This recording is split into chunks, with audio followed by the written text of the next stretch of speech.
História na Telinha. Eu sou o professor Valdemir e a aula de hoje é sobre o Iluminismo e a Revolução Industrial. Nós vamos ver dois períodos, dois eventos que aconteceram na Europa Ocidental e que marcaram para sempre a história da humanidade nos séculos seguintes.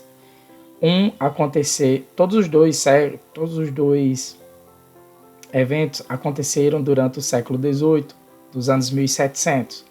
O primeiro é o Iluminismo, começou nos anos 1700, século 1600, século XVII e culminou no século XVIII. Esse é o chamado século das luzes.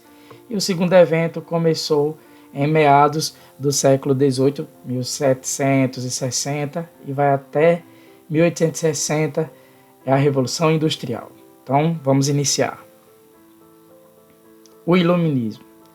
Na imagem de abertura, nós temos o conhecimento, tá certo? A liberdade, segurando o cetro da iluminação, que é o cetro do conhecimento.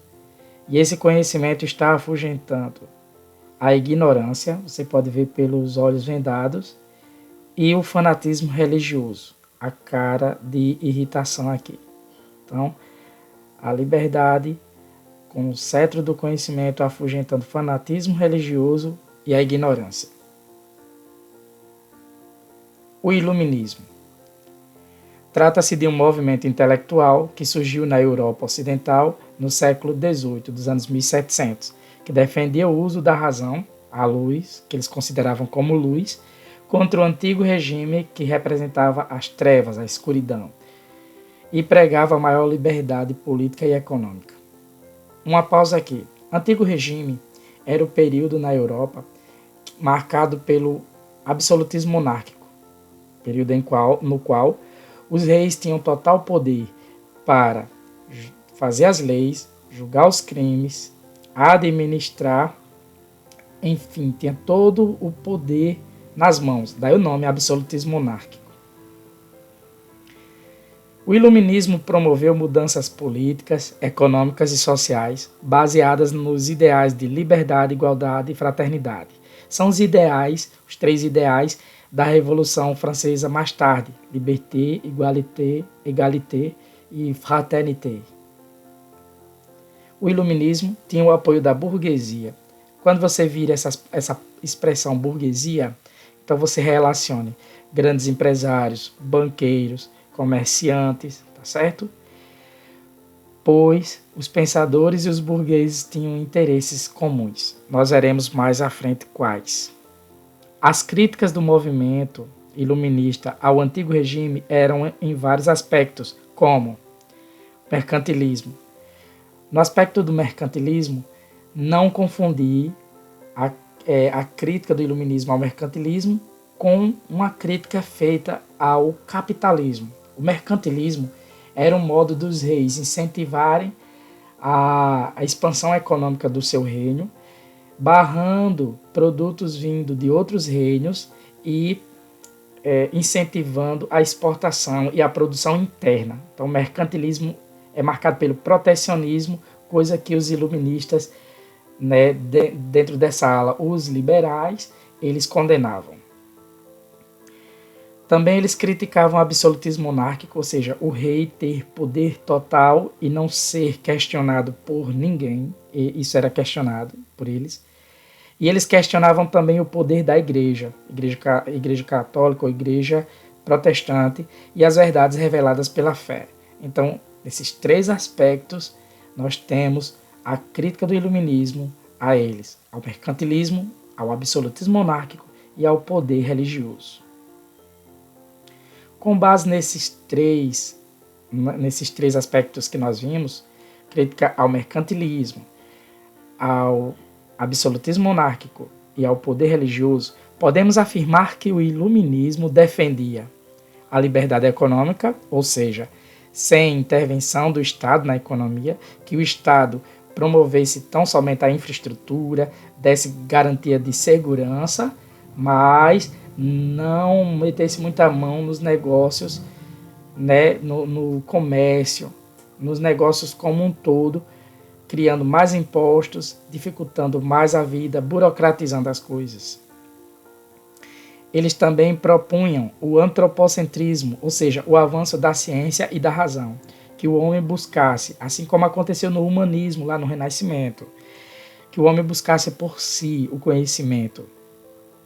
E, por fim, que deveria haver o predomínio da burguesia e dos seus ideais, ou seja, os ideais liberais, que são aqueles que estão baseados na liberdade de você empreender, no direito à vida e à propriedade privada. As ideias iluministas se espalharam rapidamente pela população. Alguns reis absolutistas aceitaram algumas delas, com medo de perder o governo. Esses reis eram os déspotas esclarecidos. Tentavam conciliar o jeito absolutista de governar com as ideias de progresso iluministas. Então, o que acontece? Alguns reis, para não perder o seu trono, eles fingiam aceitar os ideais iluministas, como o liberalismo, tá certo? Como o incentivo ao conhecimento, à ciência, mas sem abrir mão do poder final, tá? No poder de dizer não. Alguns representantes do despotismo esclarecido são Frederico II da Prússia, Catarina II da Rússia e Marquês de Pombal de Portugal. Frederico II, Catarina II e o Marquês de Pombal. Voltando ao termo déspotas esclarecidos, déspota é aquele que é tipo um tirano, tá? Um ditador, uma pessoa totalitária. Esclarecido seria como que um termo aqui antagônico ou até paradoxo, no sentido de que eles diziam aceitar os ideais iluministas, que libertaria as pessoas, mas eles utilizavam esses ideais para manter-se no poder de forma totalitária. Tá? Então, é um termo meio paradoxo, déspota esclarecido.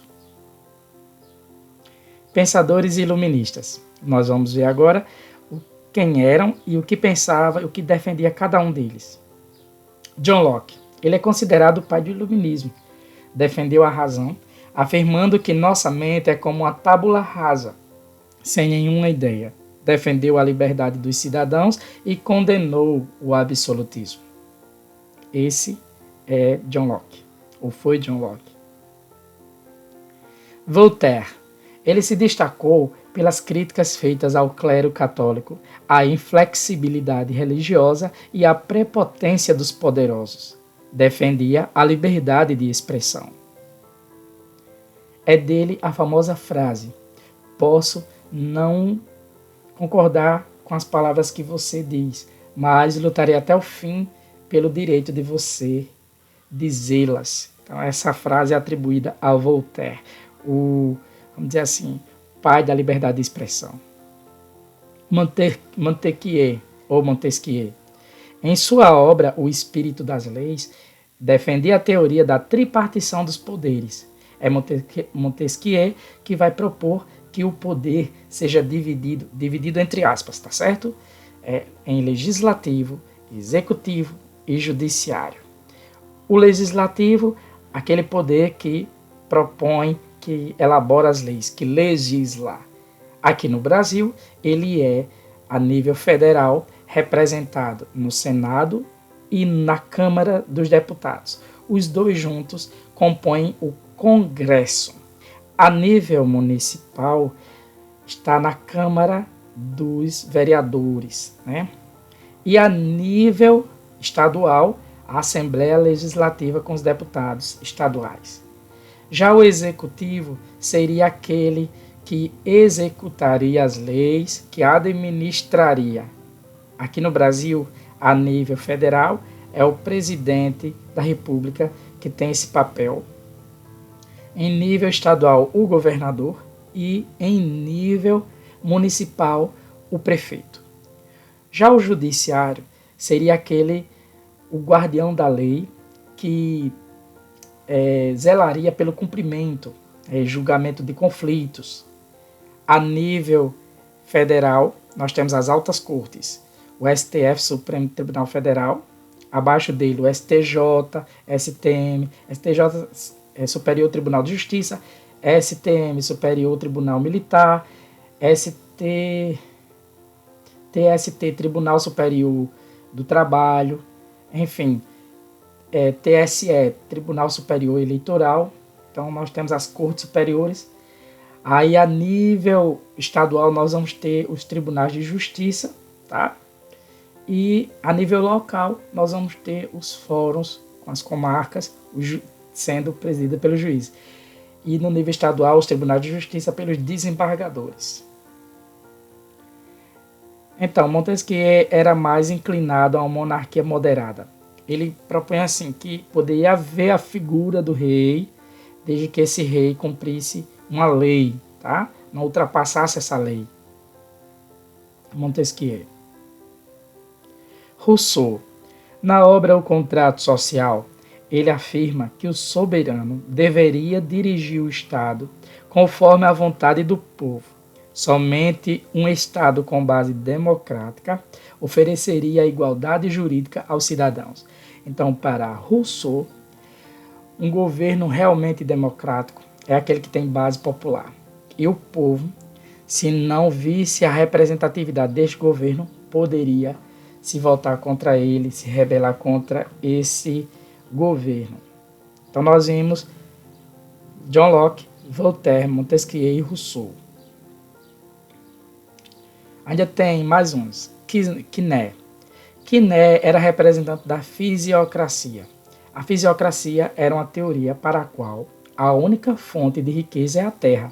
Daí a importância ao capitalismo agrário, ou seja, a agricultura, né? Sem interferência do governo, ou seja, sem interferência estatal.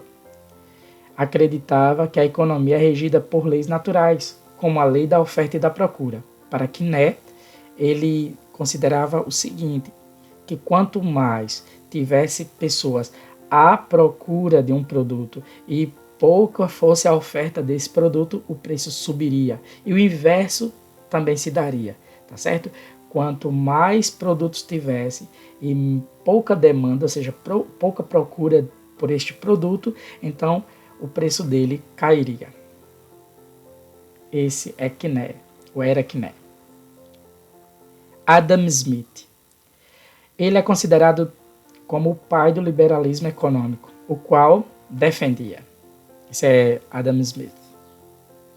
Ele defendia que o Estado é legitimamente rico e poderoso, que para enriquecer o Estado deve expandir as atividades econômicas capitalistas. Veja, ele não está defendendo o Estado, mas ele chega a essas conclusões, que o Estado é legitimamente rico e poderoso, que para ter mais poder, né, para enriquecer mais, o governo ele deve expandir as atividades econômicas capitalistas. E que para expandir as atividades capitalistas, o Estado deve dar liberdade econômica e política para os grupos populares. Ou seja, o Estado deve deixar as pessoas fazerem comércio, fazerem seus negócios em paz, desburocratizar, se meter o menos possível nos negócios para que eles fluam, para que eles prosperem e, consequentemente, paguem mais impostos. A principal obra dele, A Riqueza das Nações, né, isso, na qual ele defende que a economia deveria ser conduzida pelo livre jogo da oferta e da procura, que foi, essa lei já teria sido, né, referenciada na defesa de Quiné. Então, para Adam Smith também, que a lei da oferta e da procura, ela devia reger os negócios, a economia, e não a burocratização, não a regulação dos governos. Então, vemos aí Quiné e Adam Smith. Com isso, encerramos a parte do Iluminismo. Vamos dar início agora à Revolução Industrial. Na imagem de abertura você tem uma fábrica têxtil, tá certo? Uma fábrica de tecido com máquinas operadas por mulheres na Inglaterra dos séculos XVIII para o XIX. A Revolução Industrial. Revolução, antes de iniciarmos, lembrem, ou se não sabe, saiba que revolução é uma mudança radical que altera totalmente o estado inicial, altera o estado final em relação ao estado inicial. Então havia algo anteriormente que, quando passa por esse evento, é totalmente alterado no estado posterior. Então, o que foi a Revolução Industrial? Trata-se de um conjunto de mudanças que aconteceram na Europa entre os séculos XVIII e XIX. A principal característica foi a substituição do trabalho artesanal pelo trabalho assalariado e com o uso de máquinas.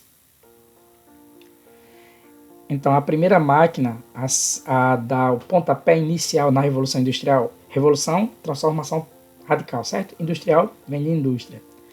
Foi essa a máquina de fiar, que acelerou a fabricação de tecidos no início da Revolução Industrial.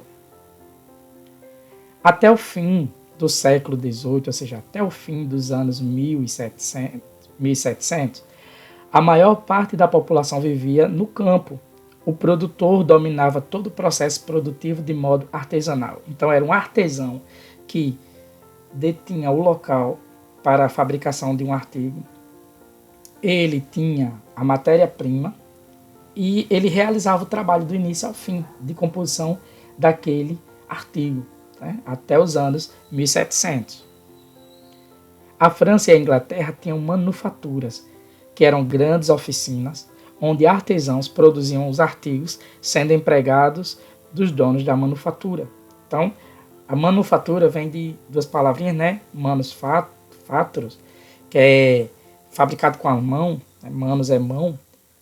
Então, eram grandes oficinas, mas se distinguiam dos artesãos porque o local não era do artesão e também a matéria-prima não era do artesão, mas sim de uma pessoa que tinha investido um capital para comprar tudo aquilo e empregar os artesãos, né, nessa fabricação. Então aqui você tem uma manufatura de costume, né, de artigos de couro. Vários empregados. Então, quais foram os motivos para que a Inglaterra fosse a pioneira na Revolução Industrial? Primeiro, ela possuía uma rica classe burguesa. Então, tinham ricos, banqueiros, empresários, comerciantes. Havia a presença da maior zona de livre comércio da Europa, ou seja, o governo inglês, ele não interferia nos negócios, senão para incentivá-los, né? E também o êxodo rural que aconteceu, pois muitos proprietários, né, de grandes fazendas, eles cercaram suas terras para a produção de lã. Essa lã seria, né, criação de animais para a produção de lã, como ovelhas, por exemplo. E essa lã seria encaminhada para as fábricas de tecido. Então, eles cercaram as terras. Então, muitos dos trabalhadores rurais que viviam lá trabalhando, eles tiveram de se mudar, né? Eles foram atrás de emprego em outras terras ou tiveram de ir para as cidades em busca de emprego, em busca de melhores condições de vida. E, por fim, uma localização privilegiada junto ao mar. Vejam, aqui é a Inglaterra. A Inglaterra, ela fica numa ilha. Então, o que acontece? Ela tinha uma ótima localização, porque daqui ela podia fazer negócio com a Europa, que fica aqui, a leste, e com a América, que fica a oeste. Então, ela é estratégica, ela fica no meio termo dos dois. Por lucros maiores, os operários eram explorados pelos empresários, tendo de trabalhar até 15 horas por dia. Mulheres e crianças também trabalhavam. Então, os primeiros operários, né, das primeiras fábricas, eles ganhavam um salário muito baixo, as condições de trabalho eram horríveis e eles entravam muito cedo do dia, saíam tarde da noite, né, para que fosse produzido mais mais produtos e assim não só houvesse mais produtos sendo feitos, mas o lucro também viesse junto com esses produtos que seriam vendidos. Mulheres e crianças também participavam, pois muitas famílias, né, por conta dos baixos salários, não vinham condições de sustentar somente com uma pessoa trabalhando na casa. Então aqui você tem uma fábrica, né, de tecidos, uma fábrica têxtil e máquinas operadas por mulheres. Então vemos o início da Revolução Industrial. Vejam, diante dessa exploração, muitos trabalhadores se revoltaram e começaram a sabotar as máquinas. Eles foram chamados de quebradores de máquinas. Surgiram movimentos em defesa dos trabalhadores. Então, o início dos movimentos sindicais, né, de defesa dos direitos dos trabalhadores, está aqui também na Revolução Industrial. Então, você vê aqui nessa figura alguns operários quebrando as máquinas, revoltados porque o salário eram baixos, as condições de trabalho eram periclitantes e altas jornadas de trabalho. Nossa. Aqui tem uma revolta de trabalhadores também, ó, diante da fábrica. O trabalhador, em razão deste processo, perdeu o conhecimento de toda a técnica de fabricação, passando a executar apenas uma etapa. Aqui você tem uma cena do famoso filme Tempos Modernos, estrelado por Charlie Chaplin, na década de 30, em que ele é um operário, né, e a função dele é apertar as porcas, porque numa fábrica, antes das máquinas, né, do advento das máquinas automatizadas, os operários eles ficavam cada um restrito à sua fase de fabricação. Então, um passava uma placa, o outro já vinha, colocava o parafuso, o outro já vinha, apertava as porcas. Então, o trabalho de Charles, no filme de Charlie Chaplin, né, de Carlitos, era tão somente apertar as porcas. E tem uma hora que ele não para. E por conta desse tique nervoso, né, que ele adquire, então ele começa a arrumar um monte de confusão até ser levado para o manicômio. O filme é muito bom, vale a pena as risadas e também a reflexão, tá certo? Etapas da Revolução Industrial. Então, a Revolução Industrial geralmente ela é dividida em 3 etapas. A primeira, segunda e terceira. A primeira etapa começa em 1760 e vai até 1860. Então, ela dura 100 anos. Está restrita à Inglaterra, e ela é caracterizada pelo surgimento de indústrias de algodão, do uso do tear mecânico e do aprimoramento das máquinas a vapor. Então, as máquinas a vapor surgem nessa primeira etapa. Na segunda etapa, que vai de 1860 a 1900, dura 40 anos, 4 décadas no caso, outros países europeus também se industrializaram. O uso do aço, da energia elétrica e dos combustíveis derivados do petróleo, e a invenção do motor, a explosão da locomotiva, o desenvolvimento de produtos químicos. Nessa segunda etapa, nós já temos um grande avanço na indústria, bem parecido com o que nós temos hoje. Mas é na terceira que acontecem os avanços tecnológicos entre os séculos 20, século passado, né, dos anos 1900, até o início dos anos 2000, século 21. Então, invenções como computador, fax, engenharia genética, celular, etc., são marcas desse período. Então, a primeira etapa, as primeiras máquinas da primeira revolução. Lembrando que essas etapas elas também são chamadas de revolução. Por exemplo, primeira etapa, primeira revolução industrial. Segunda etapa, segunda revolução. E a terceira etapa, terceira revolução. Há alguns estudiosos que já colocam a indústria 4.0, ou seja, a quarta revolução industrial, que seria o uso das inteligências artificiais. Então aqui nós temos construção, né, a fabricação de locomotivas, segunda revolução industrial, e a terceira revolução industrial, que é a automatização, né, os computadores e tudo mais. Bom, pessoal, essa foi nossa aula. Espero que vocês tenham gostado. Se ficou alguma dúvida, volta no vídeo, pausa, vê com calma. Estudar é preciso. Fiquem com Deus, um abraço e tchau, tchau.